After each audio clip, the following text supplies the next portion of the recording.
Hey everyone, Brittany here, and I'm excited to talk to you guys today about kind of what is it that we're missing when we do self-care and yet we're still feeling like we need more. Okay. So what I mean by that is like we have the self-care, we're doing the pampering, we're taking care of ourselves, we're giving ourselves rest time, we're, taking the baths and getting the manicures and pedicures, and we're still feeling like it's not enough. Okay. So kind of what to do or what is missing when self-care just doesn't feel like it's enough. Okay. So one the epiphany I've had is that what I found was missing was self improvement. Okay. So I was getting pampered, I would pamper myself, I would take days off. I take a bath every single night, right? And sometimes it would still feel like something's missing. Okay. And what I believe, okay, I'm a teacher, right? Lifelong learner right here. Is a lot of times what we're truly missing is improvement. Okay. Feeling like we're not stuck in a rut. Okay. And so that was kind of an epiphany I had recently. Um, and so I figured I'd come on and share it because if I had that thought, then other people might have that thought too, right? Where maybe well, like a good example is like taking baths, right? I do that like pretty much every night. It's kind of a self-care ritual of mine. Um, and it really does like relax me and calm me and refill my cup. However, you know, when you're feeling stressed, like if you are, you know, say you're on a very, very tight budget, and usually by the time you get to the end of the month, you're like, I don't know how I'm going to pay for groceries or gas, or, you pay your bills at the beginning of the month and you're like, I don't know how I'm going to make this money last till the end of the month, or you're behind on payments, right? If you take a bath, that's not going to make those problems go away, and that's not going to fix your stress, right? It's not like you're going to take a bath and you're going to be like, oh, I feel so much better now, right? You might come up with ideas in the bath of like, okay, we can cut down on our cell phone bills, or we can do this, or we can do that. But that doesn't eliminate the stress. I hope I'm being clear about that, right? Like, yeah, it's a good self-care ritual, but it's not going to solve our problems. And sometimes for some people might be like, I take the bath and all I can think about is, what am I going to do? What am I going to do? What am I going to do? And it actually stresses us more. Okay.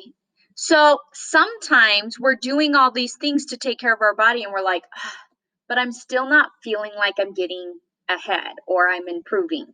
Right. And so I really think that sometimes it's more that we need self improvement, right? We need to know that we're doing things that are going to get us out of a rut, right?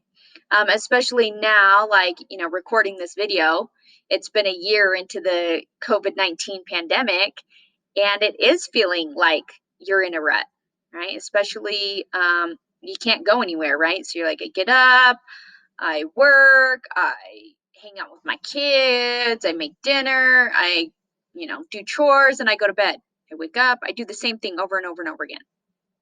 Okay. So really sometimes what we think we need self-care, and really what we need is self-improvement. We need to feel like, we're improving our lives and we're getting better and we're, striving for our best lives. And we can totally do that. That's the good news, is we can totally do that, and it doesn't have to be big things.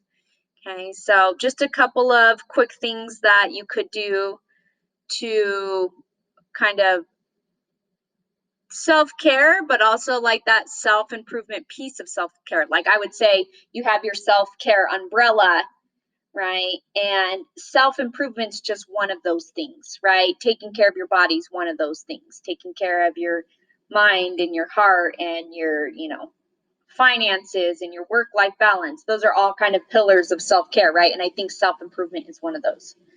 So it doesn't have to be this huge grand change, right? Sometimes people think it's, self-improvement. They're like, oh my God, I have to go to college and I have to change my career and all this. No. Okay. It can be super simple. I'm all about super simple. Okay. Starting a new hobby, right? I think that's good self-improvement.